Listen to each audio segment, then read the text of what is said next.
It's just so they with this election, it turned things around a lot. It helped. You know, you got to make 2 steps forward, you got 1. Yeah, It's better than none. exactly. Better than taking a step back. That's right. That's right. It's funny, since my sister-in-law actually never saw it to the house. I used to live in, which was great because she was like, somebody else in this house that understands this because it's like, it's up on it's up on the hill. And then back and then out, and it drops down. So. Here. Both of the cat and the dog. Owls. Yep. And that way we're all. Yeah. You can't put that. Okay, now I know what it's. Okay. But yeah, we're getting. It's just all over the place.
Hey, Mark, do you see the slide Yes, I do. or do you see the back end?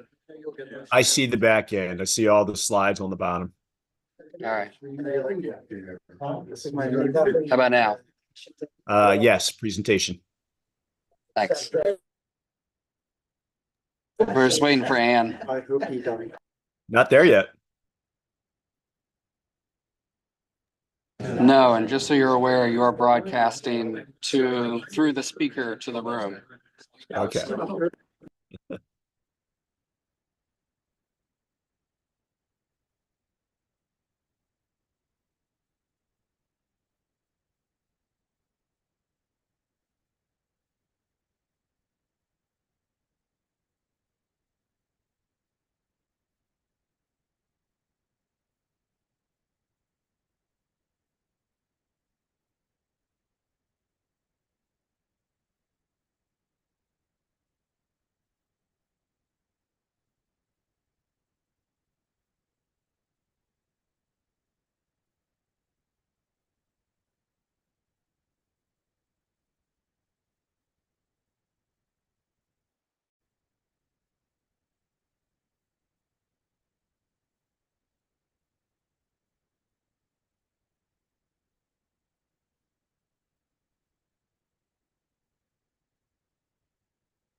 John, we take our call.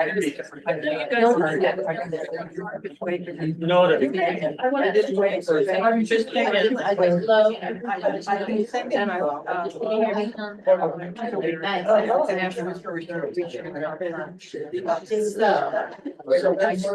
Thank you all for coming this evening to Rethinking Land Use with Rethinking Delaware, hosted by the Conservation Committee of the Sierra Club Delaware chapter. This is usually have a standing meeting for our Conservation Committee on the third Thursday at 7 p.m. This is our conservation standing meeting, but we wanted to make it a little bit more engaging. So this is just an invitation. If you're interested in conservation like we see today, join our committee. It's very fun. We talk about a very wide range of issues. Our co-chairs aren't here today, but the co-chairs of this committee are Craig Layton and Ann Burris. So you have Dustin and myself. My name is Marissa Fenton. I'm the Environmental Justice Associate Organizer for the Sierra Club Delaware chapter. We will get into the other staff person during introduction. So thank you all for coming. A little bit about what you're gonna hear today. You're gonna hear from Rethinking Delaware about what it is. Very new, so excited to share this with all of you. And What's then up? we have some You got the questions. new one? That's Yep, gonna it's be off your asking thumb our drive. panelists, and then at the end, there'll be a chance for question I and have answer. the, I'll be facilitating the question and answer. the facts. Please don't get why, but crazy. we'll just- I'm like getting crazy. Oh, this is Okay. fun. You just tell me. That Yeah, is, you that just is tell So me. you're gonna flip news it? to you all today. I know this stuff is kind of spicy. Let's keep it cute. Let's keep it respectful. And let's learn some stuff today. So we are gonna start with introductions, and I'm gonna let our panelists introduce themselves because they know themselves more than I do. And we're gonna start with the fantastic Ann Canby. Why don't we end with Ann, so that way she can go right into it. We are not starting with the fantastic Ann Canby. Start with a fantastic Dustin. So that's not really, that doesn't roll off the tongue very well. So I'm Dustin. I'm the chapter director for the Sierra Club Delaware chapter. I've been with the chapter since 2019. Before we get started, just want to thank a couple of local elected officials that are here. Our new senator, Ray Sigby. Congrats, Ray. Welcome back. John Cadier. And now I'll let you introduce herself. But thank you all very much for coming out tonight. And if you're elected official and I missed you, I'm sorry. Thank you very much for coming out. As Marissa said, this is our normal time for the Conservation Committee. And this group does a lot of work. And I want to just shout out somebody that did a great amount of work here that's here with us tonight, Mike. Yeah. To help stop a wetland from getting plowed over to build a softball field here in Newark. So hats off to Mike for putting in the work. With that, I'm gonna pass it to Dee, and then we'll end with Ann, who's gonna give us a little presentation. And Mark, are you doing one? Oh, yeah. Mark, can you actually go ahead and introduce yourself real quick? Sure. Hi, everybody. My name is Mark Nardone. I'm the Director of Advocacy for the Delaware Nature Society, part of the Rethinking Delaware effort. Glad to be here, and thanks for the special accommodation. Recovering from COVID. Mark does have a face and it's not a PowerPoint. Just gotta find him. Face made for radio. There it is. There, I got it. Face made for radio. All right. All right, and on to me, I guess. I'm not the fantastic Dee Durham, but whatever, at least I've been called many other things by other people. I think I know almost everyone in the room, thanks to my colleague John Cartier for coming tonight too. I didn't know you were coming, but John and I are partners in crime for a lot of this stuff we're trying to make a difference on. And again, I know quite a few of you as constituents or from Sierra Club activities or other things I'm involved in. I actually was on the Sierra Club Executive Committee for a term or two at one point a few years ago. So that was part of my life. And I also co-founded and currently chair Plastic Free Delaware and act as a member of County Council, for those of you who don't know. So trying to do as much as we can to change county code. And actually, I've been pleasantly surprised on county council. I didn't know we'd be able to do as much as we are doing before I got elected. I thought that the scope of what I'd be able to do was much more narrow. So I've been sort of pleasantly surprised that some of the things we've gotten into together, and the Sierra Club has always had my back, and I appreciate that, and, so anyway, happy to be here tonight and talk about this relatively new initiative we have going on. Thank you very much. Many of you have been around for a while, and you may remember back in the 90s, I was the secretary of Del. And, well, woo-woo, I don't know. Anyway, we spent some time back then talking about land use and transportation. I went off and did other things and pulled myself out of Washington several years ago and thought, what am I gonna do? And so what did I do? Come back to land use and transportation. And because we still haven't fixed the problems we were talking about 30 years ago, hello? So I made a few phone calls and rounded up all these good people. Oh, please come in, Beverly. Well, people working on this. That's a secret. I broke something. No, that ain't it. No, What are you trying to? I don't know. Anyway, so after a few phone calls, it became clear that there were a lot of issues that people are working on that were affected by our land use and transportation policies. So we came together and started having some conversations, and you can flip to the next one. And have created a very informal and diverse coalition of former cabinet members, state officials, elected officials indeed, and a number of nonprofit organizations in the housing, transportation, public health, climate resiliency and risk and cost, and a whole bunch of other environmental issues. And so that's what we're all about. And we think that what's important about rethinking is that we've pulled together a cross-section of interests that don't always work together. And we hope, we don't know yet because we haven't tested it, but we hope that gives us a little more political legs than if we were just each in our own little silos. Because it was very interesting, as we did a survey about a year ago, that the big issues that came up from all the organizations we reached out to with Mark Nardone's good help, the zoning issues and the lack of public transportation were two big things on everybody's mind. So it was quite interesting to see the connections. So who is working on rethinking? As I mentioned, myself, Rita Landgraf, formerly at Health and Social Services, Christophe Toulouse, formerly at DENREC, Chaz Salkin, who was at DENREC also, Dee, a partner in crime, Joe Pica, who used to be at the university, now living downstate, working very actively with the Sussex Preservation Coalition, Mark Churro, formerly a DENREC person, and then Sierra Club, the Community Foundation, Nature Society, Healthy Communities Delaware, League of Women Voters, Milford Housing Development, Nature Conservancy, Sussex, 3 different organizations down there. So as I said, it is really about land use and transportation. And both of them are rather limited. We are, as former Senator Carper used to say, the 49th largest state. That's not very big. And money has always been limited, but I think in this new era we find ourselves in, it's probably going to be a little more limited. So smart land use is clearly one of the most effective tools we have, if we're willing to use it, to help deal with the challenges in the housing area, climate area, the health outcomes, to really improve the quality of our life for everybody. This picture up here is of Route 9.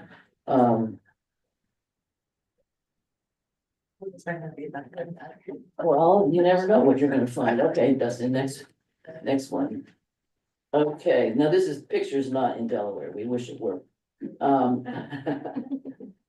But as I mentioned before, the really important thing is the interdependence of all these issues on each other.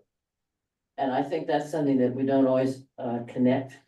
And so what we want to do is encourage and fight for and do everything we can to help create more compact, mixed-use, walkable, transit-supportive neighborhoods and communities. We think that it helps everybody's quality of life, and it certainly helps us on the cost end, both for individual households as well as the state's finances. So next. Is that what's up there? Yes, what do we want Delaware to look like? This is a conversation we need to have. I think that it had a pretty good conversation when Newcastle County was doing its comp plan. But we need to think about it not only at individual counties, but across the state. We think state policies need to be strengthened in order to curb sprawl and provide incentives to diversify our housing stock and to help make it more affordable and to create the kinds of neighborhoods that I just mentioned. We need clearly to have more options for transportation, not just driving everywhere. And we want to prevent, to the extent possible, development in areas where it really doesn't belong. Open space, natural areas, ag lands, etc. We'll skip over these facts. We can talk about those in a moment later. So what are some of the barriers? As our group has talked, and if we've reached out to talk to other people, clearly there's some weaknesses in the way the state's Quality of Life Act is currently written. The state, and a lot of people have said this up and down, and not just at the state level, but at the county level and local level as well. The Office of Planning really doesn't have any authority. They have a lot of guidelines, but nobody really has to do it. And we have to rethink, help DelDOT rethink about some of its planning and the lack of adequate public transit, but that can't happen unless we change our land use. So other barriers are, and I think we're on the housing issue. I mean, there's a housing task force that's gonna have a report. The governor's all over this issue. Time to really broaden the diversity and affordability of our housing stock. And how do we do that? At the state level, it's gonna have to be a cooperative effort between all levels of government. We have to get serious about dealing with our climate threats. And we have stormwater management issues, and obviously much more effort needed on funding for ag land and open space preservation, as well as wetlands. We've been talking about doing that for, I don't know how many decades. Freshwater wetlands where there is no longer any federal protection. And as the lowest lying state, we really need to get serious about that. At the county and municipal level, obviously the zoning restrictions, which I mentioned, the same issues pretty much as at the state level. Inadequate consideration for all the climate and open space and stormwater issues. Parking requirements. There's a wonderful book out there called Paved Paradise, How Parking Has Shaped Our Landscape. And unfortunately, one of the great gurus of parking just passed away, Don Schubert, who wrote a book called The Cost of Free Parking. It's a excellent book. And then more attention paid to bike and walk and those kinds of communities. So how do we get there? We want to encourage the governor and his staff and the General Assembly to really engage in some new conversations and look at other best practices around the country. Delaware could learn from a lot of other places, I think. And also continuing to mention and talk about the interdependency of land use and transportation on all these other issues that people are caring about right now that I've mentioned. And figuring out what leverage the state has and what it's willing to use in order to help shift our development patterns to the kind of places that we really want to create. And obviously have more protection for our open spaces and align infrastructure investment with the timing of development is clearly important too. And clearly more transit. How do we get there at the county level? Look at more incentives to increase reuse and redevelopment, infill for commercial and abandoned properties. More protection for open space and more land use patterns such as parking requirements, setbacks, height limits, and those kind of things that help us get the kinds of density that really enable us to have a really super and desirable transit system. All this matters because this is very expensive form of development that we have in our state, not only for the state's finances, because unlike many other states, Delaware pays for a lot more things than other states do. All the transportation, school transportation, school construction, public service, and all, there's a list. It's not even complete. I don't think we even have a complete list of what the state pays for. And they've started pulling some together in the Office of State Planning.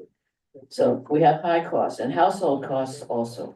are high because of our development pattern, because you have to own a car, and a car is often the second highest expense for a household. Technology is changing, so e-commerce, we all use it, but that brings warehouses and logistics issues, as well as maybe some more traffic, and then remote work has changed our commuting habits. People don't believe me when I tell them, years ago, we took a survey, and 40% of the transit riders in Newcastle County chose to do so. I tell people that today, they say, you're out of your mind. I said, well, no, life has changed, and so not everybody goes in town, and we have sprawled jobs out, just like we sprawled out everything else. So it's very hard to have concentrated areas where it's easy to provide good transit service.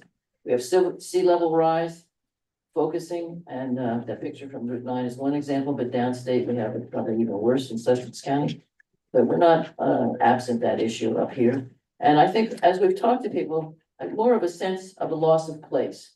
What is it about our communities that really brings us together? Can we start designing them for people rather than cars? We design everything for a car, and just look around at the amount of parking everywhere you go. I mean, it's pretty amazing. So for a small state like ours, that might not be the best use of our limited land. And to meet the challenges that we have, unless we want to just keep spreading out all over the place, which is enormously expensive. So that's what we're up to. We're having discussions with all kinds of people at the state level. And hopefully we'll see if we can move the needle and stop just talking about it and start walking about it. So that gives you a little snapshot. Did I miss anything? My two partners. So thank you all for coming out. Dustin, thank you for organizing this. And let's have some discussions and figure out how you guys can help. Yeah, so we got some questions that we've teed up to sort of get a conversation going. Marissa's gonna help moderate us here. And then we're gonna do some audience questions as well. But wanna start the conversation a little bit to make sure we cover some hot topics. Alrighty, thank you, Anne, for that. So we just heard from Rethinking Delaware about what the coalition is working on broadly. But how does this work connect to the specific mission and interests of the work you are each doing? We will start with Mark. Great question, Marissa. For Delaware Nature Society, if you know us at all, you know we're very interested in things like clean water, open space protections, protecting critical natural areas. Those critical natural areas provide a lot of invaluable ecological services. You know, they help filter our water, which lowers the cost of treatment. You know, our forests lock up carbon, you know, so we need to protect those spaces so that we have healthy functioning systems, healthy environment for everybody, good clean habitat, and things like that. Public access, we like public access too. So things like parks we find are important both for learning, for recreation, and also for the ecological value. Absolutely. I love that you pointed out both the recreational value and the just ecological value of these spaces. We will go to Dee. I guess, probably like many of you. Use the mic.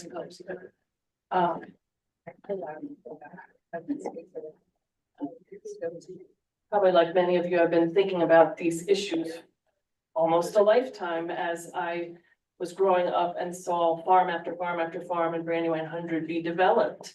And then when I was executive director of Preservation Delaware and kind of the late 90s, I guess, and the focus of that organization's mission is historic resources, but also historic context of historic farms, historic estates, you know, just the landscape of the Brandywine Valley and everywhere else in Delaware that has historic meaning.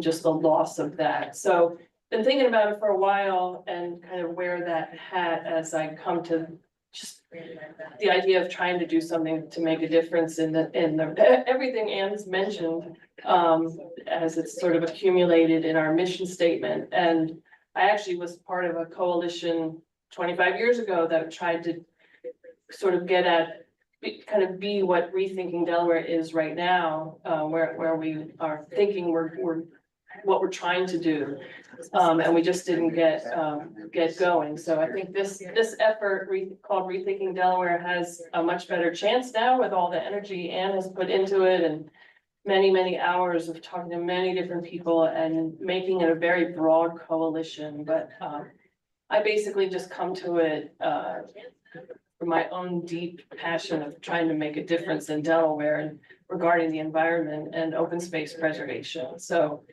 that's my main priority.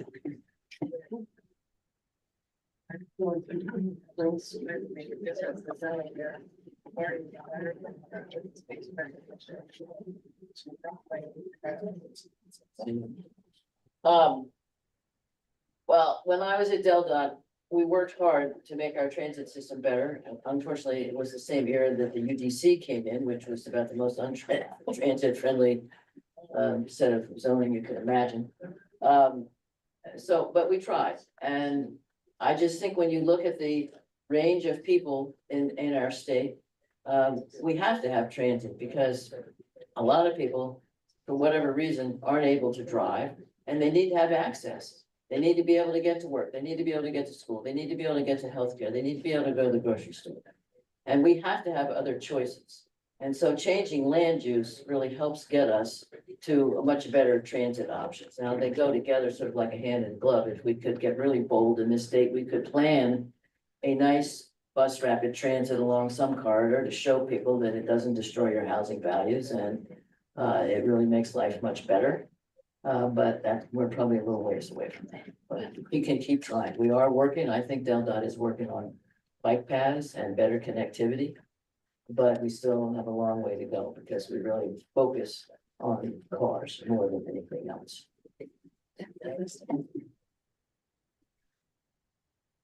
All right, so, for the Sierra Club, I think we're pretty well known in the sort of climate and energy space. So a lot of the stuff that we engage on sort of circles back to that vein and that line of thinking. So when we talk about sprawl and the land use patterns that we're looking at right now, we're really talking about, the destruction of ecosystems, the loss of open space, the loss of farmland, but there's an intrinsic value to land, right? And having access to green spaces, to having the sense of place that you had when you bought the house.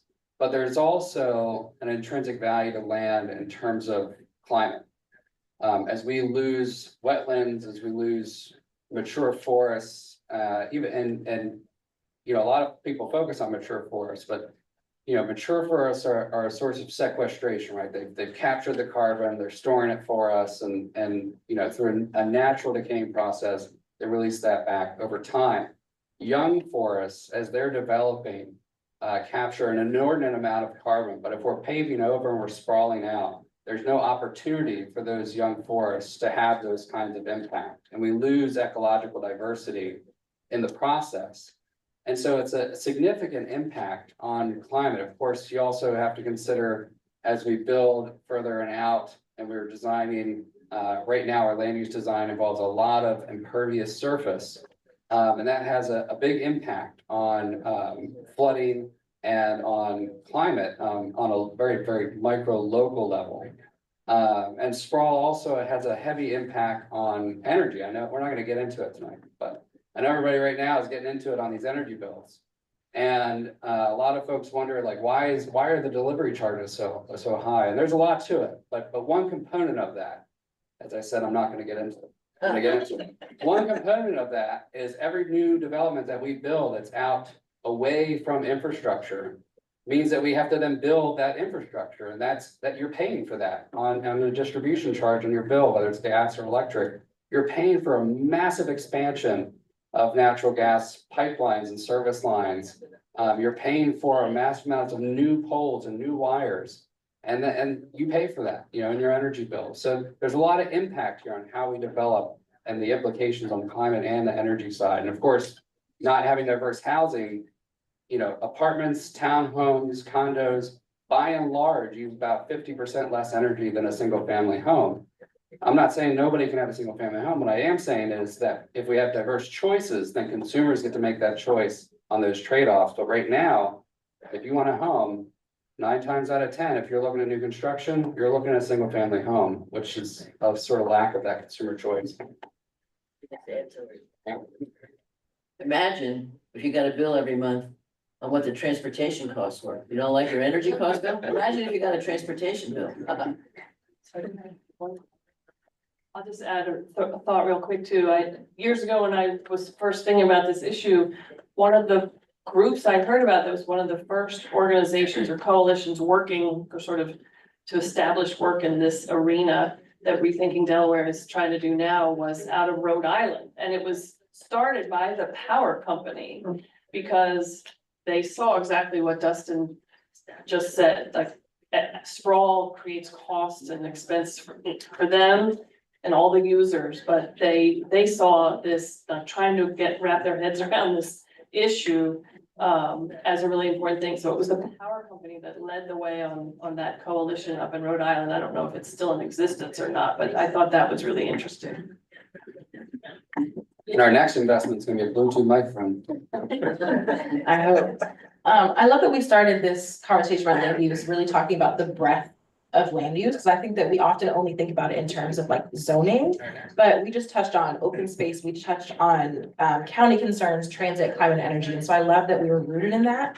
I do know that one topic that folks love to talk about with land use is housing, and so my question to our panelists is, how would the policies and reforms that Rethinking Delaware is pushing at the state and local level impact housing in Delaware? We'll start with Mark again. Well, one of the aims clearly is to find ways to incentivize affordable housing. And I'm going to stress that affordable housing is a sliding thing, right? The more you make, the more you can afford. The less you make, the less you can afford. The workforce housing and I mean, not only, you know, home ownership, but also rents, and our rental market is sort of through the roof. But we want those, you know, those opportunities for the lower income buyers. They tend to happen in areas where there are problems. You know, it's cheaper to develop land that doesn't cost much. Oftentimes, that low priced land comes with, you know, an environmental issue. And by developing there, you know, we just put low income folks in areas with pollution issues and you know, isolate them from transit and employment opportunities. And so we want to make sure that new development going forward happens in a way that doesn't perpetuate these problems. That's just one, you know, that's one of the things that's on my mind. Yeah, again, obviously housing is something the county council deals with a lot in terms of the zoning and how we incentivize it or don't. And I think we're doing a really poor job, frankly. We could do so much better. I'm really excited about the new county executive, Marcus Henry, because he has a background in affordable housing, and I'm really hoping he'll bring some new ideas to the table and help us get some innovative things done. Part of the problem, as Melissa alluded to, is kind of the silos that the state, the county, different agencies, whatever, where we all still to this day sort of work in silos. And I think part of what Rethinking is trying to do is break down those silos, get us thinking more broadly about all the intricate connections of all these things. So you can't think about housing without thinking about zoning, without thinking about transit. And I just think we need to do so much more at the county level to disincentivize what right now, I guess what I wanted to say that I don't think it's a shortage of housing. We have something like 20,000, 30,000 permitted units of parcels that could be developed right now that are already approved on paper.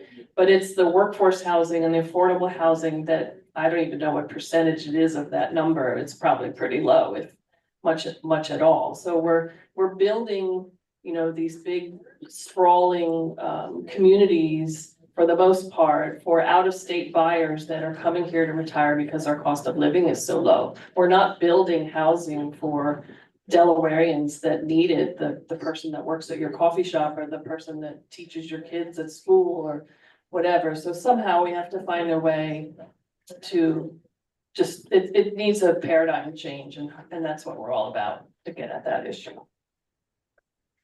Good, just picking up on what Dee said. I think about 3/4 of all the housing stock in Delaware is single family. We have a huge demographic change going on. We have a lot of older people, one of the highest percentages of older people of any state.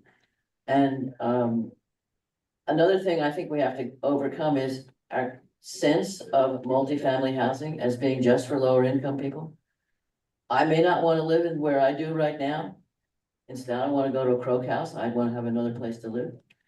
And my children, where are they gonna live? Where are my parents gonna live? I mean, there's a lot of different diverse needs in our housing. And we're not really addressing all those marketplaces right now. When we say affordable housing, it is across a lot of the income spectrum. Teachers, as Dee said, folks in the restaurant, you name it, there's a ton of people. I think about 60% of the households in Delaware have incomes under $100,000. And so when you think that housing and transportation together take up half of your expenditures, you got some cramps in the income style, in the income area. So diversifying and giving people more choices, I think is a critical piece. And it also goes hand in glove with having alternates to transportation.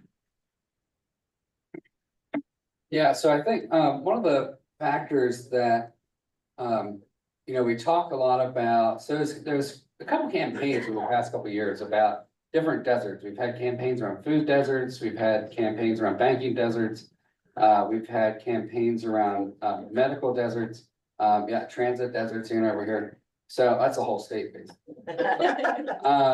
But so we talk about sort of all these issues, but it's really overall encompassing most resource. We really just have resource deserts. It's what we actually have. Because when you have a lack of banking, you often also have a lack of access to healthcare, and you also have lack of access to affordable food options. And so a lot of that comes back to how we do land use and how we design land use. And the fact that we say we're gonna have houses over here, we're gonna have businesses over there, we're gonna have jobs over here, we're gonna have medical facilities over there. And we don't really incentivize or look at things as sort of a holistic view. And then layering on top of that, we sprawl out the housing. And so what we're in effect doing is just creating more resource deserts. And so when we talk about how this would impact housing, we're talking about access to resource, we're talking about connecting communities together. So right now, each subdivision is sort of like an island, and there's not a lot of interconnectivity across communities. I mean, we talk about, back in the day, I'd be able to go to my neighbor's house or walk down the street. Now most folks don't want to walk down the street. One, your neighbor is too far away, but also the houses are designed like highway, or the roads are designed like highways, even in neighborhoods. So we're having a huge impact on individual resiliency. We're sprawling out, we're disconnected from resources. We're also usually disconnected from emergency resources as well. And our houses are more prone to flooding because we're taking up all of that land that would be absorbing that stormwater or that runoff, and we're paving it over with impervious surface. And so what we're doing is impacting our state resiliency, but we're also impacting our individual resiliency. And that's going to have a big impact on affordability as we move further down sort of the climate change series of impacts and events. So, rethinking how we're doing housing, and not just saying, as Mark said, we'll buy really affordable property and put a really affordable house on it that nobody can afford to live in. That's not really helpful. I love that. And I'm a community building nerd. And so my favorite part of looking at how we can do land use better on housing is that it's easier to connect with people. We don't have to get in a car and go on a highway. And so if we can build in a way where folks are just closer, that's more connection, that's more community. And like Dustin said, that's more resilience in our neighborhoods. So our next question, it seems like a lot of what Rethinking Delaware is pushing for is more development in areas that are already developed. How is that going to impact those already developed communities? And we will, as always, start with Mark. I'm going to speak from personal experience here. I happen to live in a neighborhood that is very neighborly. And Dustin touched on this a minute ago by saying, we often live in these subdivisions where people aren't connected, the neighborhoods aren't connected, the folks within the neighborhoods aren't connected. I have the opposite experience, and I live right in the heart of the city. We have a very Mayberry-like community. Brandywine Park is right down the street. There's a big neighborhood Halloween parade every year. There are progressive dinners and happy hours. Neighbors actually talk to each other. And I think, that is a function of, density is a bad word, but again, I live in the city. The neighborhood is full of twins and other single family homes, but we moved here because the neighborhood had that reputation. And I think that, as you redevelop areas, you only strengthen that sense of community. And I like to use the example of, we do have this very Mayberry-like community, but you still have to get in the car to go to the grocery store and run other errands, get the kids to school. Somebody opened a coffee shop about 2 years ago, which has really become a hub of the community. There's a little art scene and a poetry scene, and people, you bump into your neighbors there all the time. I mean, it's just, all these smaller investments that bring people out and bring people together and strengthen that sense of the community, I think is one of the great results, and something we'd like to see more of out of this effort.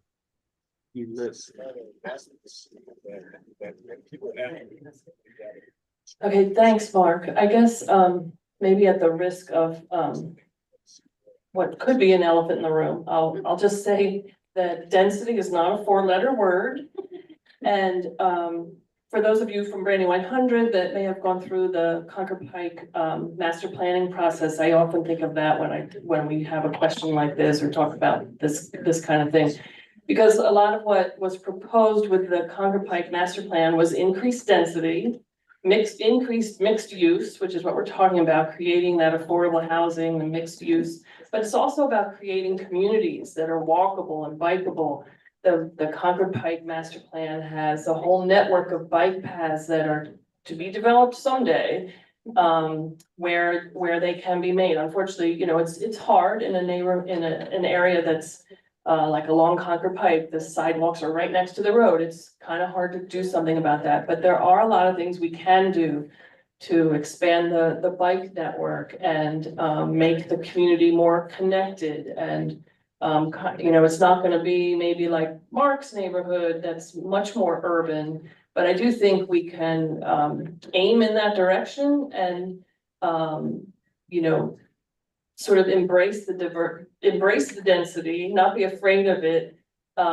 Which, yes, it might bring in more people, but hopefully more of a sense of community and a walkable, bikeable community where you don't have to get in your car to go everywhere. There was a meeting recently, a couple of you were at, about the tunnel under 202, which would connect the east side of 202 to the national park. Wouldn't that be awesome that you wouldn't have to drive to the national park? You could walk there and ride your bike there.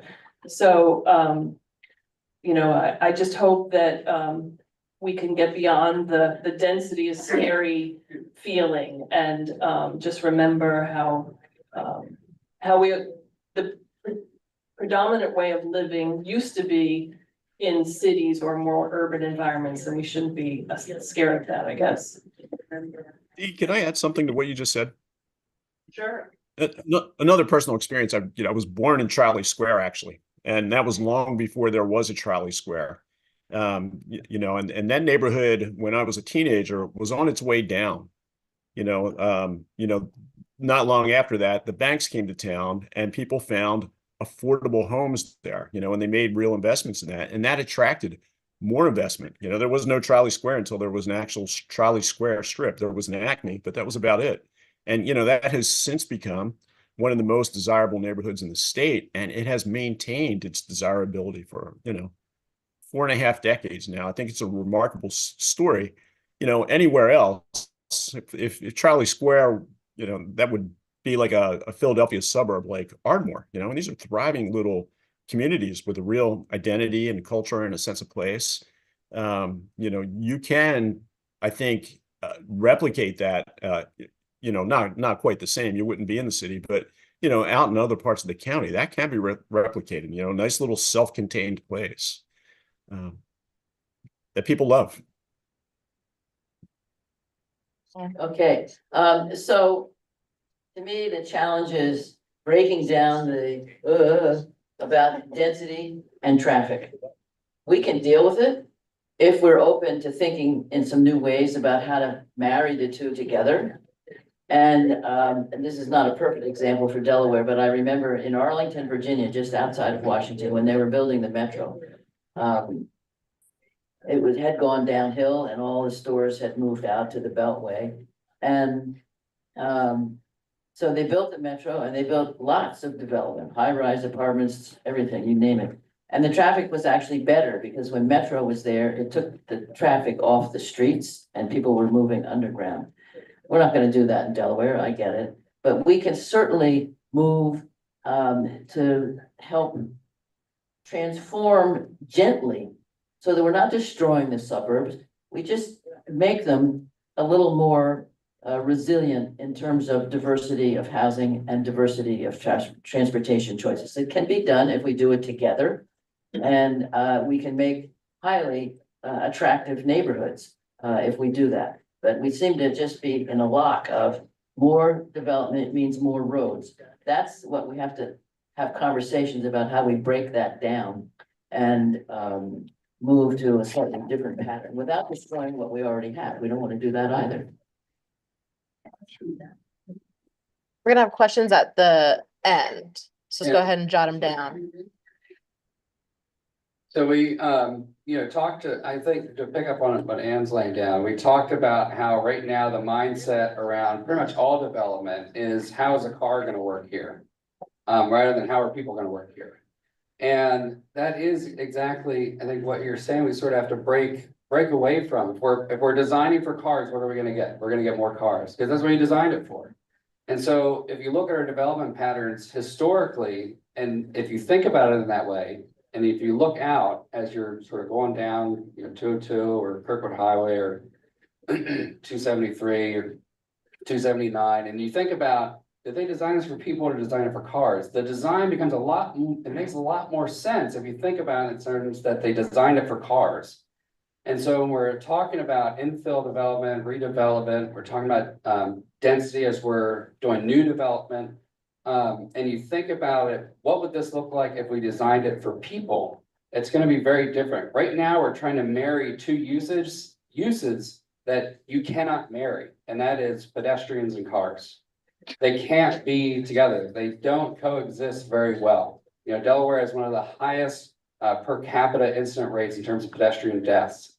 And that's because we keep trying to make everything work for both cars and people, but we're designing for the cars. And so they rule the roads. And so a lot of times, 202 and Kirkwood, I think, are two really good examples. I live over on Kirkwood. They're trying to both be an access for pedestrians and get people to stores and get people around to these different businesses and resources. But you have to get in your car in order to do that. And so because it's designed for cars, people are also using it not just to get to those businesses, they're using it as a thoroughfare to get further away. And so you're getting not just the traffic that's going to where you're trying to move people, you're getting the traffic of the people that are trying to go through that area. It can't be both. If it's both, what you get is exactly what we have: a high pedestrian fatality rate, more traffic, more congestion, more on-ramps, off-ramps, more costs in construction and infrastructure as capital costs. That's what you get when you do that. At some point, as you're designing, you have to pick which thing you're designing for. Are you designing it to move people and get people to businesses and resources and have housing? Or are you designing it for cars to go through to get to some other destination? If you're trying to do both, you're going to get what Delaware has. If you pick one, you're gonna get examples like what Ann was talking about. And one thing that I really liked about all of your answers was that when we can imagine what our neighborhoods look like when we are planning for people, I mean, Ann kind of touched on this, but it just gives more options besides a car to get around. And that means that folks who are maybe elderly, who don't like to drive at night, can get around more. It means that folks who don't have cars, but also young people. Will Mapco was doing a transportation justice study right now, and they identified young people as a transportation burden group because they can't drive. How are kids going to get around to better opportunities if we don't build our communities for them to do so without owning a car that they cannot do? So I love all the points that were touched on. Two more, and then we'll have time for questions. If you have questions, go ahead and hold on to them, and then we'll do kind of a moderated Q&A at the end. So back to housing. How does affordable housing come into play when we're talking about redevelopment and increasing development where there is already existing housing and resources? So, actually, you know what? Dustin. Work backwards, all right, shaking it up. So I think what we need to make sure is that we're requiring that we're bringing affordable housing into the conversation and that it is a guarantee. Right now, by and large, it's an option and it's the first option that gets cut when we're talking about redevelopment, we're talking about infill development, we're talking about new developments.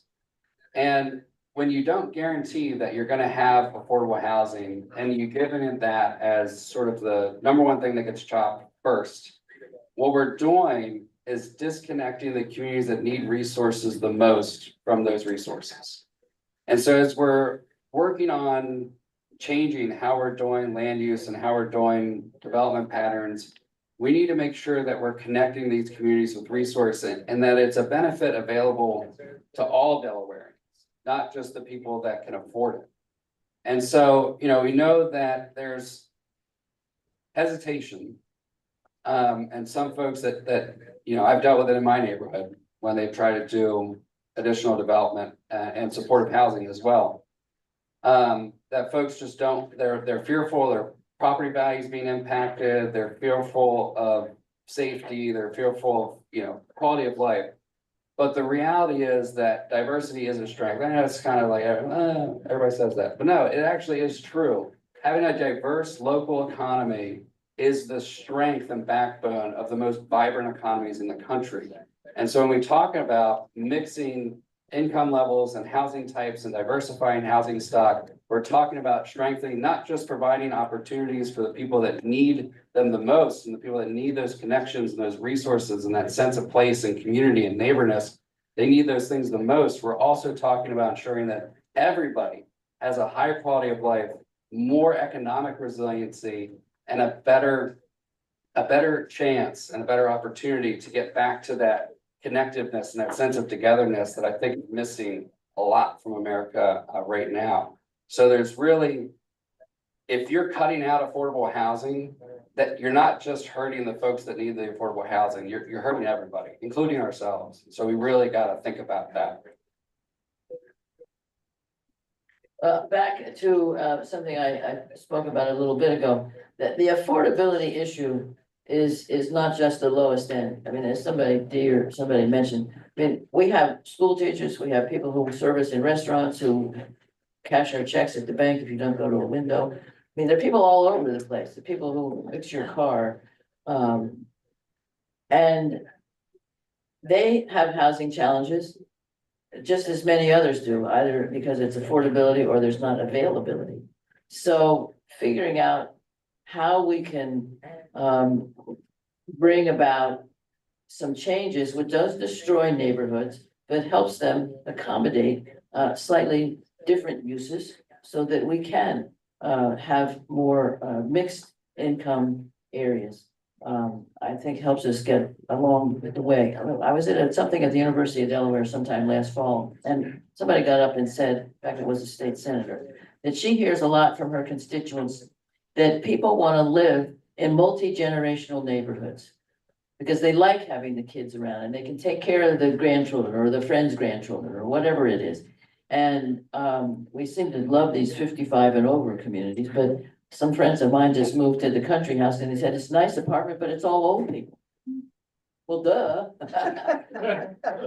So I think we do yearn for a neighborhood where we have mixed ages, because that makes for more fun for everybody. So I guess just a couple random thoughts. I'm not really sure if I'm answering your question, but one thing I wanted to say is that for me, trying to get the diverse housing that we're seeking in a more dense way that functions as a walkable, bikeable area is the flip side. What brings me to the table, as well as Mark and others that are involved, is the flip side that also has to happen, which is the increased preservation of open space and ag land. So we want to increase the density where we can, with redevelopment and other methods, but that has to go hand in hand with, you know, making sure that we decrease the sprawl in the rural lands right now. So again, it's not operating in a vacuum. I also thought I'd just mention an issue that John Cartier and I have been wrestling with. He actually had a property in his district, and kind of the post-COVID world where a lot of people are working from home and these corporations don't need all the office space they have. So I think we're gonna be wrestling with a lot of office parcels that are, you know, underused or unused and need to find a new job in life. And aren't they a perfect spot to be building housing or mixed use? And John had a project in his district that you know, ran up, but just the way we are set up with our impact fees and that sort of thing was not conducive to a redevelopment project in his district that would have created more housing and affordable housing. Not, you know, low income housing as some might think of it, but just good, you know, apartments. So that's something we need to deal with, and John and I have been talking about, and he might want to add more later. And sorry, I have one more thing, I guess, okay, I just wanted to add to the conversation too, that kind of food for thought. I often ask people, like, where do you go to vacation?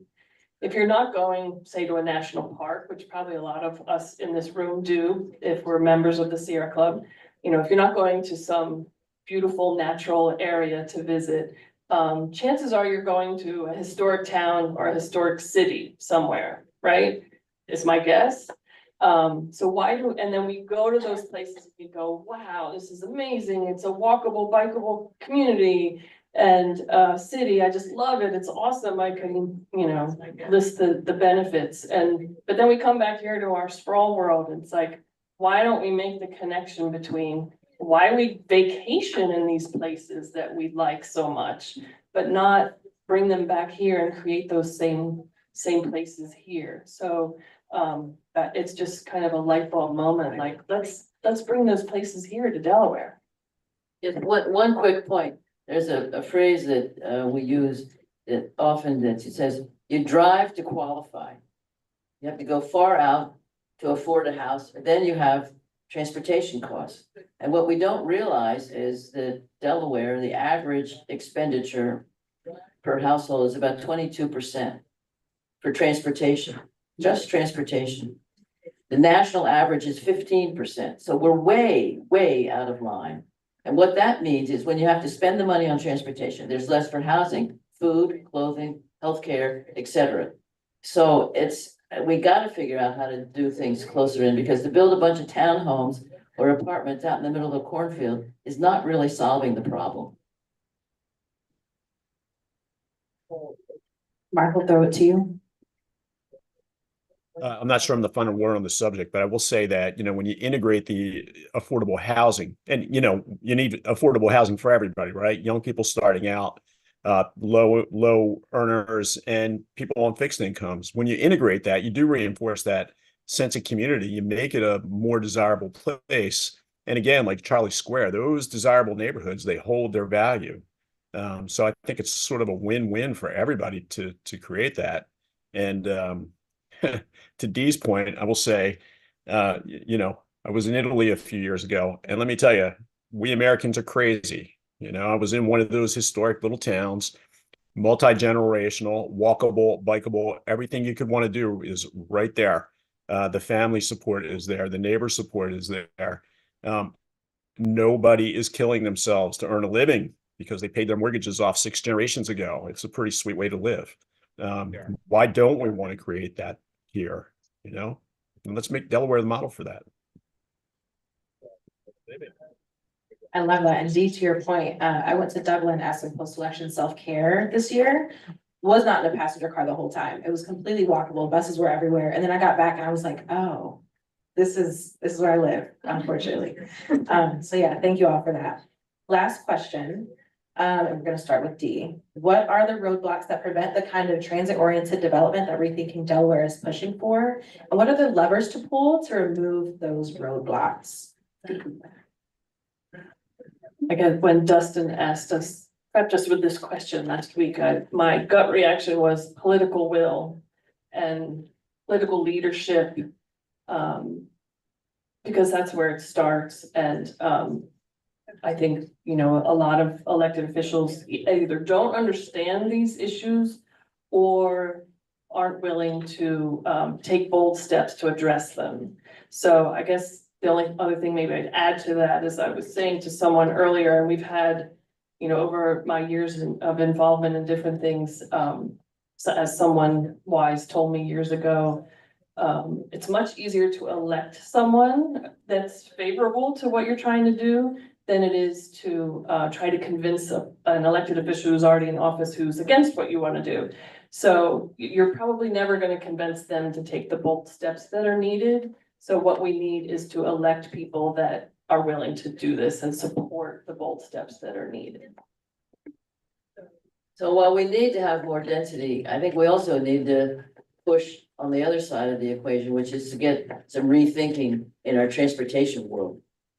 So that we're actually leading with transit rather than more lane miles or more lane additions or dinky little sidewalks against a 202 or whatever it is, so that you really are creating an environment that entices the development to come. You know, when I was at the US DOT many decades ago, Jimmy Carter had been elected president.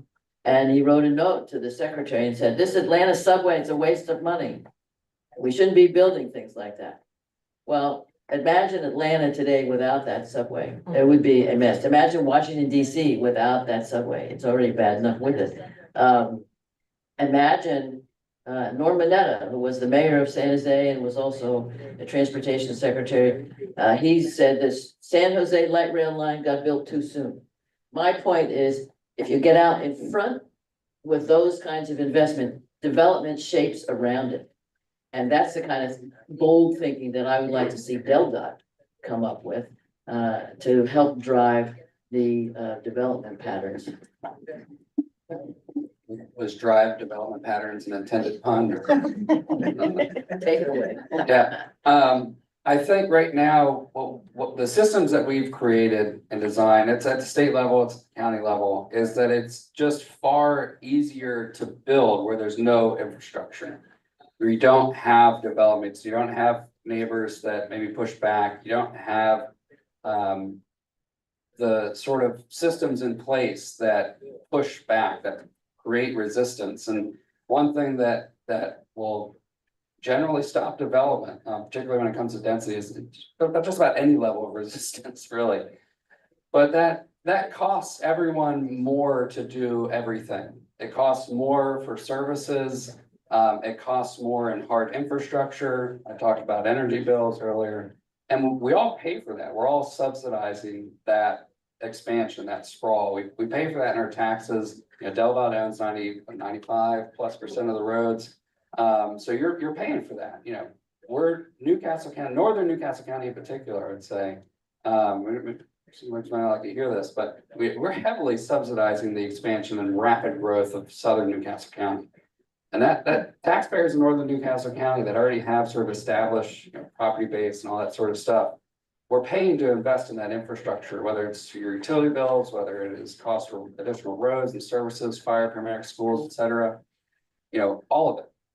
So the lever there, one of the levers, there's several, is the strategies for state spending. So we have the Office of State Planning, and you heard Ann talk about that we need to sort of strengthen that and do less. Hey, maybe you guys, what do you think about doing this? No, you're doing this. And if you don't do this, then taxpayers aren't subsidizing for you to do it.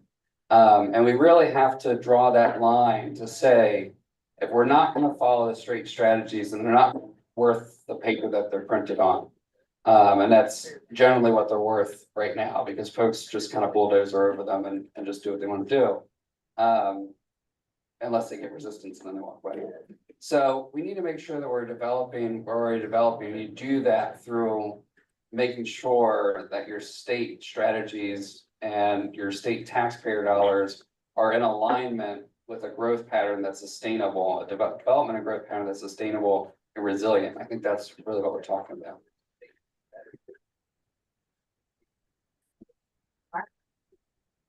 Yeah, Dustin Mark, makes a go great ahead, point bring us about home. subsidizing development in lower Newcastle County, but we're subsidizing that in Sussex County too. We are subsidizing development across the state where we see no direct benefit. Personally, I just think that's a basic fairness issue, but there are market forces at play here too. Developers have no reason to develop anything other than what sells. And they are selling, $800,000, $900,000 homes like crazy, hence everything rolls downhill from there. We have to redirect that somehow. And I think, the state is the lever. Not only do we have to adhere to the state strategies, we have to find ways for the counties and other land use deciders to comply with our comprehensive plans and our land use strategies. I don't know that Newcastle County does a great job. Not so much in other parts of the state where we see that development or where the deciders see that development as an economic boon. And again, that economic boon is being subsidized by us and creating all these problems that we're trying to address, really ruining the sense of place that brought people there in the first place. So, we've got to somehow redirect the development community to take on these, affordable housing projects, to redevelop where it makes sense, and again, come back to Dee's point, to protect those natural areas and open spaces. I mean, I live in the city. I love the city. I could not do it if I didn't live down the street from Brandywine Park. I'm a country boy at heart. Grew up on a farm after the city. Sorry to see that farm go at one point. We just can't tolerate that much longer. Right, amazing. Well, thank you to our panelists. We are gonna do a 1-minute stretch break. So if you want to get up, stretch your legs real quick, and then we'll move right into Q&A. I'm seeing some folks are kind of snoozy. Just get a stretch in real quick, and then we'll go to the Q&A portion.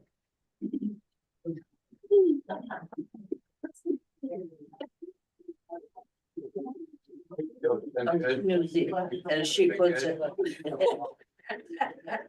I like that. Music. Been a long time. I looked at my thermos on the way out the door.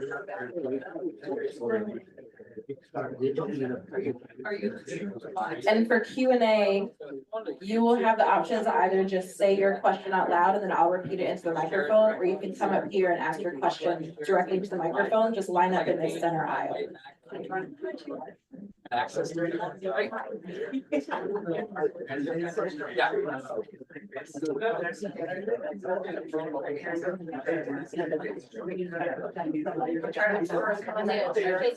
we gotta stretch it. Yeah, that's the one thing you don't want, right? It's like a line of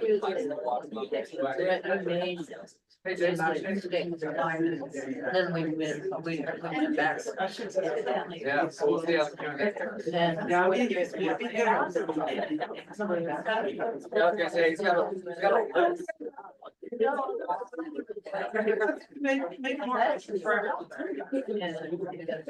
All right, go ahead and start wrapping up your conversations. I'm gonna count to 30 in my head, and then we're gonna get started.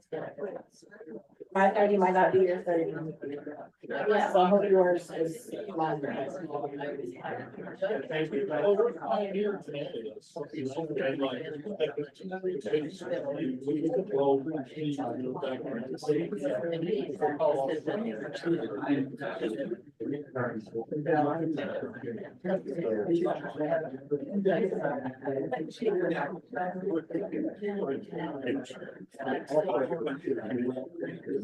And 30.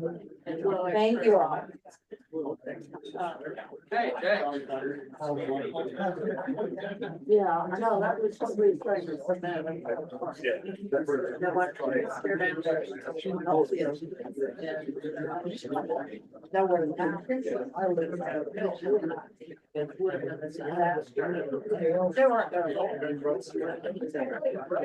Okay, we are gonna get started with the Q&A. I love the conversation. Get a number, get an email. Walk to their house if you can. Just kidding. We can talk about that. All right. So, starting with Q&A. You're first, already. All right, thank you. Hello, everyone, I'm Jason Hoover. First, I just had a quick side comment. Something that I heard earlier, we were talking about Ann's Point density and sorry, it's hard, hard to do. Talking about density and traffic, and I think that they're not necessarily paired together. I live in Wilmington. Anyone else go through Wilmington during rush hour? Not that bad, right? But compared to Middletown, right? Middletown is much, has a much lower population. It's much less dense. You'll sit there gridlocked in traffic for a long time. And the reason why is, you know, to Dustin's point, where in Wilmington, we do a lot better job at mixed use. So we have lots of little services all around, so people don't have to be crossing paths. Where in Middletown, there's a place where you work, there's a place where you live, there's a place where you go shopping, and everybody crosses those paths, and they're all jamming through those small corridors every time they need to go anywhere. So something that I saw recently, the DSHA, the Delaware State Housing Authority, released a report, and in 2021, 85% of housing permits, exactly, were single family homes, 85%. Right, and in 2022, only 20% of homes, only 20% of all homes were affordable to renters. Right? To me, this is, you know, really demonstrates that there's an intrinsic connection between the way we develop and the physical spaces that we create. Right? They are like one and the same. And so, you know, there's real economic forces at play causing this. What is the reason that 85% of housing permits were single family homes? Well, it's because developers will build what's most profitable. And it's not like their fault, right? They're not a nonprofit. They're a company. We all own companies, right? They're going to build what's most profitable. But the problem is we've made it the most profitable thing for them to build.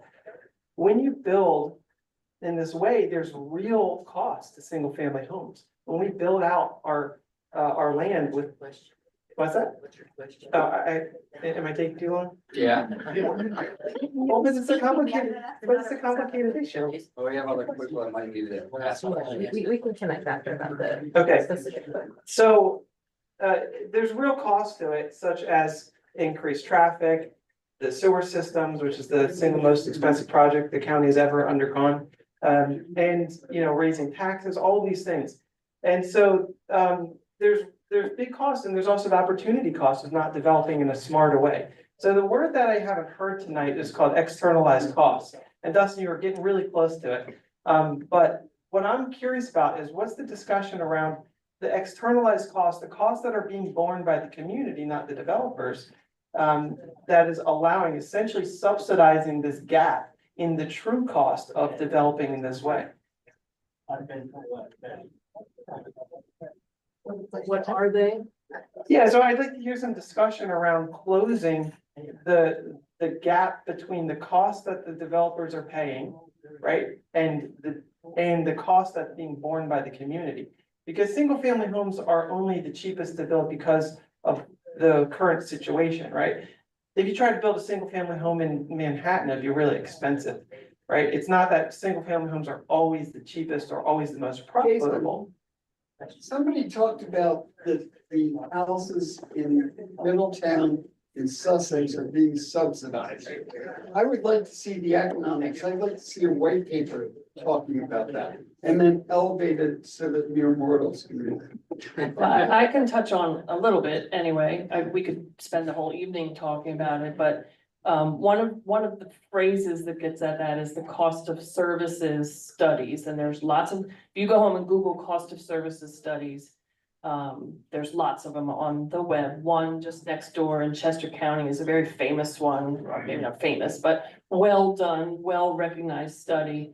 The American Farmland Trust is another one that's done one specific out to how it relates to the loss of farmland, preservation of farmland. But anyway, these studies lay out the exact cost of sprawl and the fact that preservation of open space is, if you say that's like zero cost, and then they rank other types of development, you know, in how much they make new roads be built, all the different kinds of infrastructure, schools, libraries, emergency management services, all those things that increase cost of services to a government entity, whether it's a state or a county or a local government.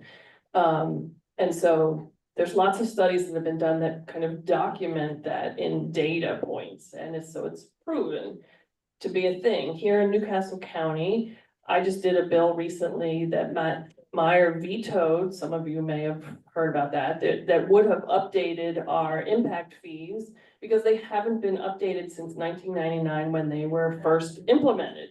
They were brand new in 1999, and even though our code says that they should be updated regularly, it didn't mandate it to happen, and regularly wasn't defined.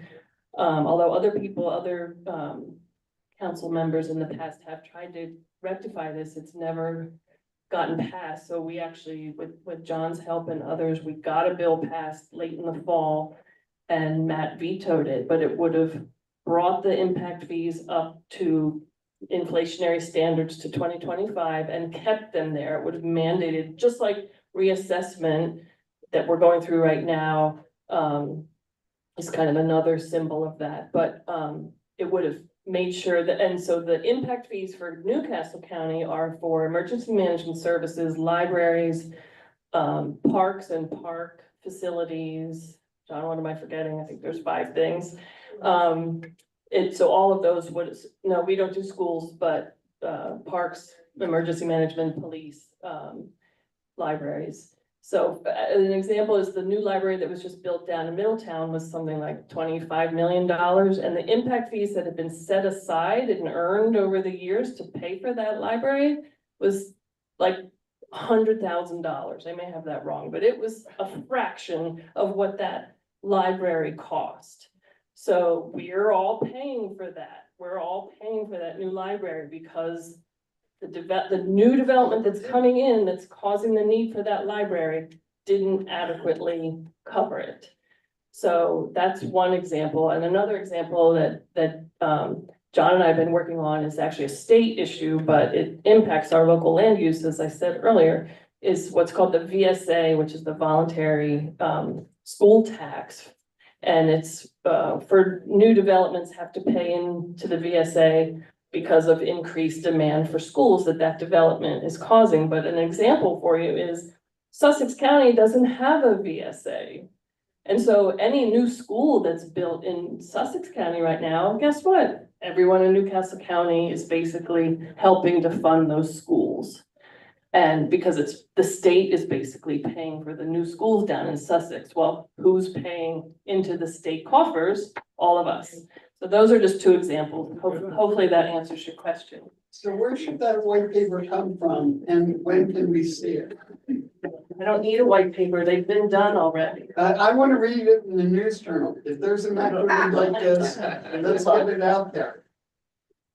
But one of the things I've been talking to people about is to see if we can get a fiscal impact study on the state's finances of our current development patterns. That would help people understand, I think, a little bit more about what we're doing to ourselves. That doesn't exist. The state planning office has pulled some of those numbers together, but not in any coherent or complete way. I think that would help a lot of people understand what we're doing to ourselves. Yeah, I think one paper that's been written is the economic impacts of climate change. So DENREC did a study on what's the state facing by 2100 in terms of costs related to climate change. And resiliency was one of the #1 drivers of costs. And as I stated earlier, we're building our land use development, our land use patterns extremely non-resilient. We're not baking resiliency in. Newcastle County was the first to actually have resiliency as a feature in its comprehensive planning. Now the state's passed a bill, has to be 237 last year, that said, hey, all the counties have to think about resiliency and transportation, some of those other things that Newcastle County already did. But if you look at the paper on, what are the biggest impacts and what did they admit that they could not quantify because it was just too high? impacts to property, from flooding, inland flooding, urban flooding, from, storm surge, beach replenishment, all these sort of things were really high drivers. And one of the things that they couldn't even, in the $69 billion that we're facing by 2100, that they couldn't quantify was that urban flooding and inland flooding, related to, storm events. Well, we know like one storm, right, Ida, caused over $2 million in damages to private property. That was just one storm and one, that was just in the Wilmington area. Now think about impacts along the coastline and how we develop there and the impacts of emergency management. And we talked about how we were asked sort of these negative externalities. All of these are external costs that folks are not paying right now, that the state's gonna have to pay later. So impact fees and rethinking our state strategies and where we're allowing development and making sure that the counties are held to account to that.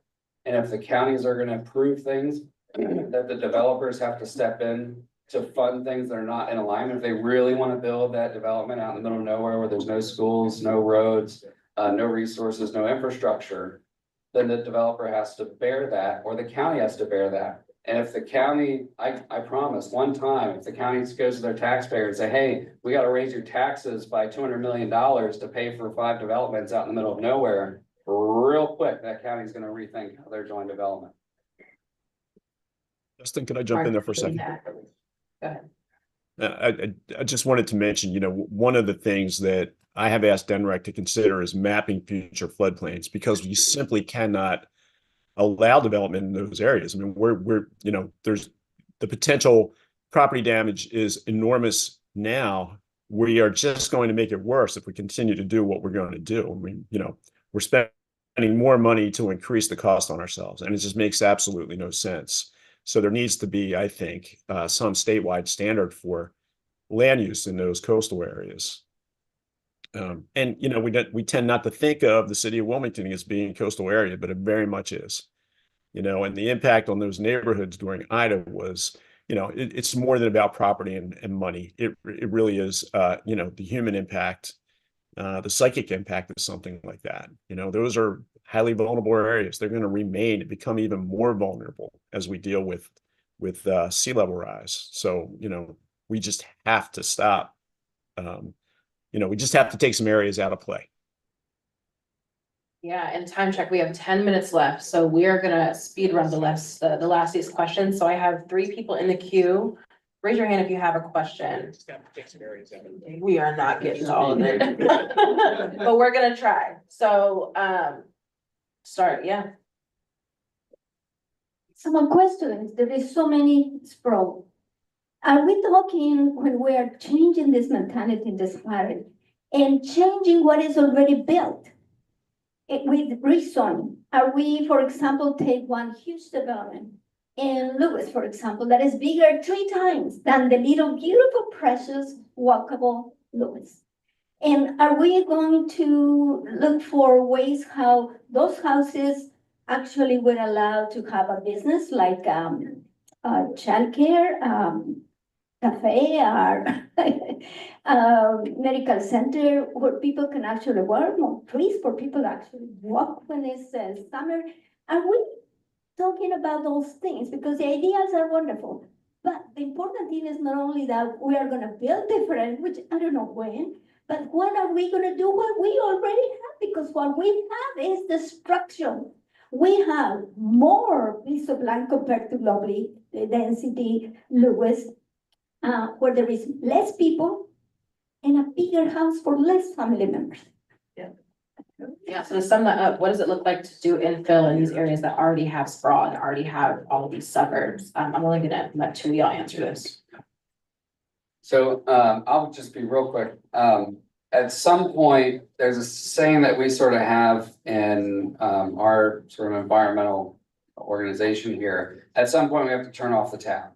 So there's a lot of damage that's already been done. We need to think about how we incorporate those already built developments. How do the developments that are in the pipeline, how do we reshape and rethink those to be those types of developments?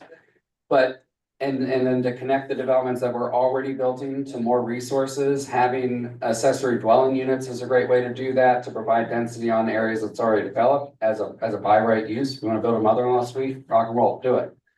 So that's one thing, but at some point, I think what we're talking about is we need to shut the tap off. And we need to handle damage control, but we gotta stop making it worse as we go every day. I'll just say one thing. I grew up in a house, single family house on 14th and Broome Street in town. It is now an apartment. So that's part of how things transform. You convert what you already have into different uses. Alrighty. Really appreciate the opportunity to make some comments, and I'm really glad there's a group like Rethinking or Reinventing Delaware to kind of move the conversation forward. I want to speak about two items, public health outcomes and environmental protection seem to be, two of the 5 pillars, if you will. And I want to speak in the context of an experience that we've had. And this is not about bullying. Yes, there is. And I'll be asking the question about bold steps and maybe turning off the tap, I don't know. But we have Environmental Defense Fund last year did a significant study on warehouse pollution. Scientific research, essentially it condensed 10 years of research on particulate matter pollution from diesel trucks and so on.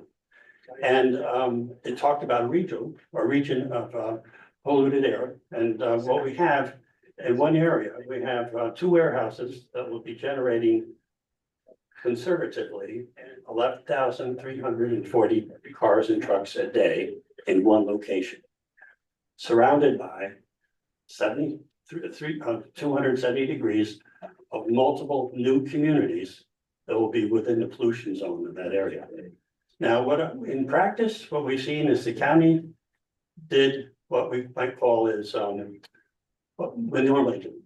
DelDOT did what they normally do, and DENRAC did what they normally did.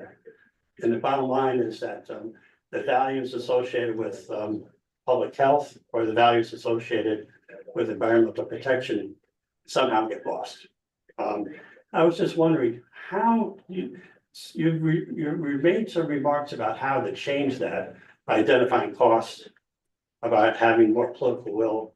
But I was wondering if you could, looking at that example, because the cost will be shared by all those who were impacted by the pollution for the rest of their lives. We're talking about the children, asthma, and so on. How do you change that conversation? Or is this an opportunity to change that conversation in your point of view? Respect y'all, but I'm gonna answer this one. So for context, I'm the environmental justice organizer for the Sierra Club Delaware chapter. And things like transportation pollution are super crucial, and it's a way that we're externalizing the impact of this economic development onto communities.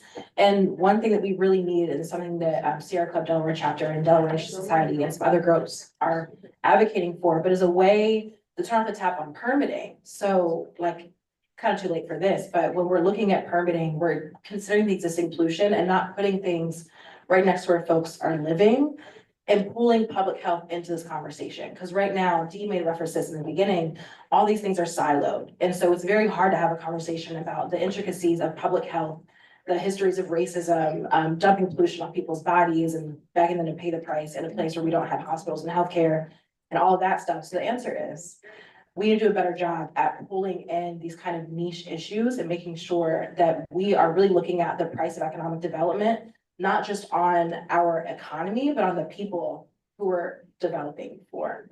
Hope and answer it. We'd love to talk more afterwards. Got a question? Under the umbrella of not having to reinvent the wheel, are there some places around the country that you're watching and that the rest of us ought to be watching that are getting it right when they're trying to work on these problems?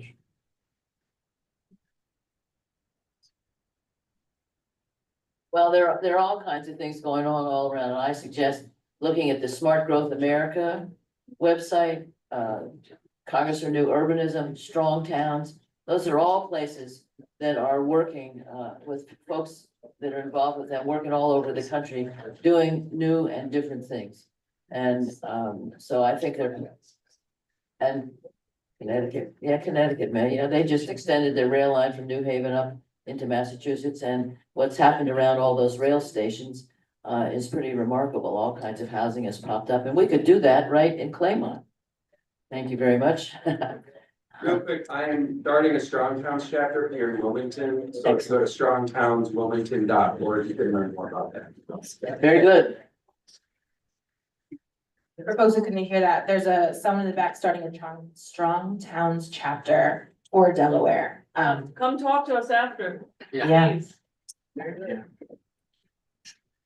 Thanks, Marissa, and thanks everyone for being here, and thank you. My name is Robbie Anstead, from Claymont, Delaware. I see you have a lot of familiar faces in here. So 2013, the steel mill closed and was demolished on, decades, that predates zoning laws. Neighborhoods were built around the steel mill at a time when you would not build neighborhoods around heavy industries. And so my question is, what mechanisms are there for the county to pause development when concerns about air quality, quality of living, especially for vulnerable, lower income, marginalized communities, historically redlined communities, to pause development? Because in our case, and I think, I love, there's nothing against my county councilman, John Cartier, shout out, because he's the best councilman in my opinion. Nothing against Ms. Durham here, Councilwoman Durham. But I know that there may be something. Thank you for coming to the Brady Wayne Library. The library will be closing in. There may be something lacking because there are 2 warehouses and now 3 in the area. Thank you. Over 1 million square feet of warehouse within a mile of each other. Yes, no, thank you. Okay, they're right in the backyards of Knollwood. Might have heard about a fire, a couple people maybe seriously injured there today. But yeah, my question is about, how do we slow development like that down? By right laws, I understand, but at the end of the day, this is a generational impact. Thank you. Is there a concise answer that y'all have to that? Change the zoning. Change the zoning. Yeah, I mean, the comprehensive plan, the future land use map is the rule of law. It's the only thing in the comprehensive plan that has the rule of law. So anytime a comprehensive planning process happens, that is sort of one of the key mechanisms to drive where zoning is going to be allowed in different ways. But I'll just say that on the county, you asked about the county side, where's the opportunity to insert, concerns around air quality? There isn't one. The county is looking at land use, they're looking at that future land use map, they're looking at the comprehensive plan broadly. They're looking at what is allowed on that zoning for that parcel. And what are the conditions that apply to that type of zoning? Is it conditional use, is it special use? There's different processes in play. So DENREC's looking at air quality, DELDOT's looking at roads, the county's looking at land use, and a lot of times there's no cross section between. Plus, is supposed to be that the plus review process is supposed to be that cross agency look at this. The problem is, as we've said before, Office of State Planning and plus as well does not have teeth to say you're doing this thing or you're not doing this thing. We're saying, hey, could you maybe possibly sort of think about this? That's where we're at right now. And so if we're not strengthening plus and that interagency collaboration, there isn't a mechanism right now. So we have to do that. All right, we have one last question. If this is something that you really want to talk more about, join us at another conservation committee meeting. We would love to talk more. Thank you. Thank you. My name is Brett Souther. I'm the executive director of the Claymont Renaissance Development Corporation. And everything you said tonight, we're trying to live by that and been successful to varying degrees. Density real quick. We believe density is our friend. Councilman Cartier were both hired at the same time, him by the residents and me by my board. And we stood on the battle scars of trying to explain why the density in Darling Green is a good thing, because sky was falling down and it didn't fall down. So it has actually helped our community bring some vibrancy. There's a lot of work needs to be done, but we're a case, that people should look at as an example. The other thing is a little bit of an observation, how do we accomplish, getting our elected officials to get on board? Now, I definitely want to talk about the Smart Towns. It's a great organization. I love, like, their Facebook stuff goes across my feed. But when it comes to some of the folks in the General Assembly, they don't necessarily get it. And it's frustrating. I know for us personally, we've created hundreds of millions of dollars worth of economic impact since we've been around. Yet our funding was allowed to be cut by over 50%. Flabbergasted. It's like, and for no real reason. I have 2 board members and 1 ex-board member here tonight, and they can vouch. We were flabbergasted like that. There was a lack of support. So, how do we get the General Assembly on board? Exactly. I kind of, sometimes you gotta work with who you got. You're good, but also it'd be great to change the campaign finance law so developers didn't have so much. There you go. She wants me to say it out loud. Let's change the campaign finance law so that developers don't have an outsized sway over certain elected officials. I'll drop the mic, but doesn't ask with another comment. Yeah, so I'll just say the sort of political reality down Dover is you have, I mean, I don't want to point any fingers, but there's some freeloaders down there. They don't really do a whole lot. Focus on consumer services, and that's great. But in terms of like legislation, they don't have like a thing that's their thing, right? The irony is we elected somebody actually as president of the county council before, a land use attorney, has a huge background in land use. What are they doing? Energy policy.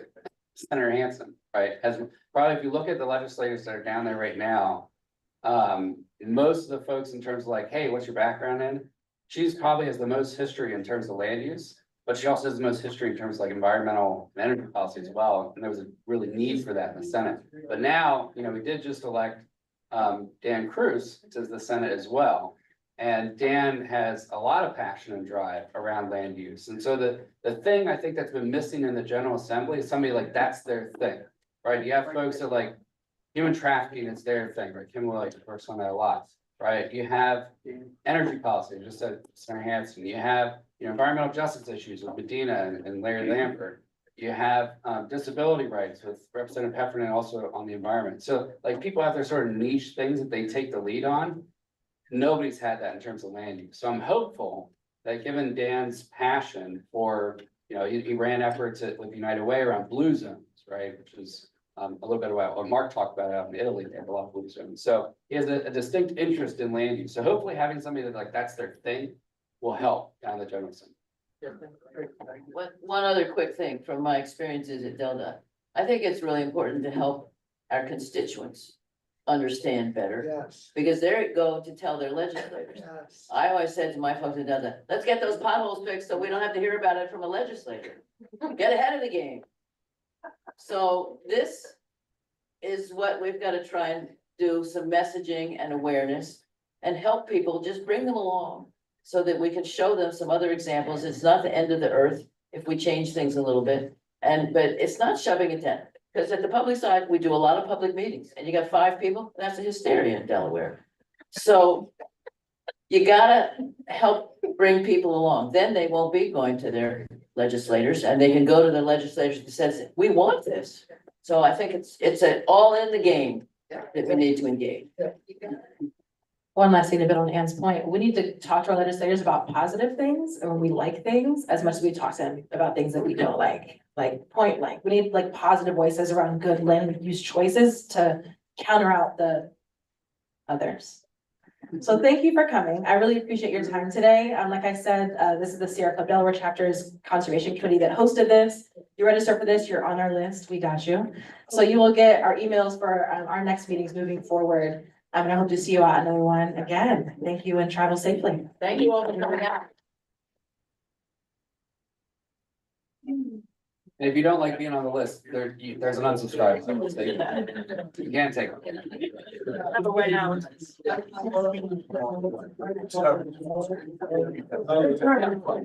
Hi, Debbie, drive safe. It's good seeing you. Wide array of- And I have turnout. Hi. Yes, indeed. Can I get a picture with Hey, Marissa. Who's gonna? Brad. Yeah. You would.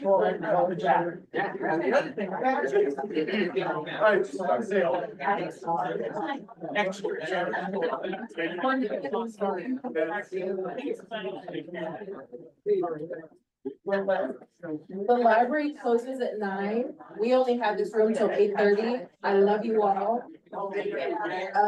Please talk downstairs. Thank you.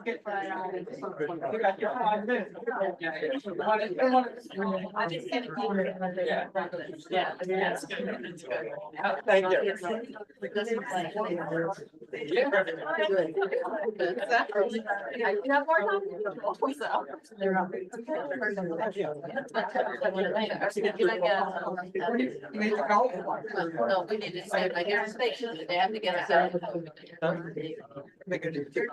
hell has a picture? Excuse me. I'm not gonna.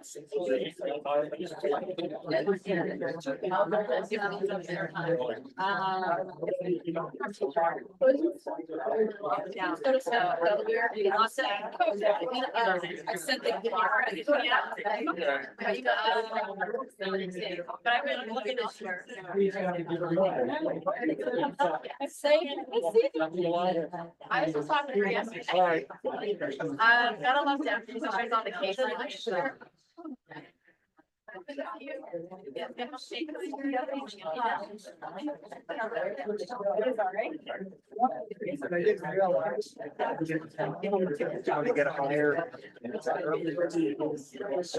I had a thought for you, about healthcare. Yeah. Like going through the cancer, everyone's had a good time with me. In fact, my assistant, her husband had throat cancer. And, what goes on and what they experience, the course of treatment in my we need to mandate short-term disability. Yeah. I mean, Yeah. because what happens is they battle through the treatment and then, they get knocked down, but they come back out of that. Right. It would be really nice to have that security of having some income, Right. because they can't apply for unemployment. Right. A Yeah. short-term So- disability requirement. Exactly, I know, I got it. I think we'd Right, like, right. it'd be interesting to see the amount of people that are undergoing, debilitating treatments. And are in that condition with Yeah, can't work, maintaining the job. can't work, but they, the job's there, but they can't work, so they need some income. So I don't know. Yeah. Take a look. I think it's a whole. But I don't know, what other types of. Well, people get in a traumatic accident, Yeah. I don't know, like, what do they do for income? Yeah. Yeah. It may take some PO, stuff like that, but I don't. Hey, what's that, disability? It's just your banked up time, Right. vacation time, Right. stuff like Right. that. Right. So that probably compensates. It depends on what kind of job and, the Yeah, HR. I mean, Yeah, but it's a good idea. No, I got it. like I know Paul, my age, husband, Yeah. doesn't have any income. So he's out, right? Wow. It's down. What does he do? We work with like a sports, shop that like sells services to golf. Okay. And he don't have any like, Yeah.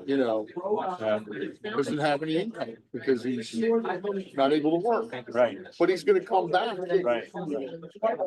Yeah. Right, yeah. So I mean, I'm looking at all across the spectrum, what happens to people in that short-term interval where they can't really work. But they're they're gonna come back and look. It's not like they're disabled, permanently disabled. Right. I got it. And I mean, that, you know, you talk to people. Only John. But their patients experience. I believe that partly. You know, what. I want to hear what she does something. Some places now, like,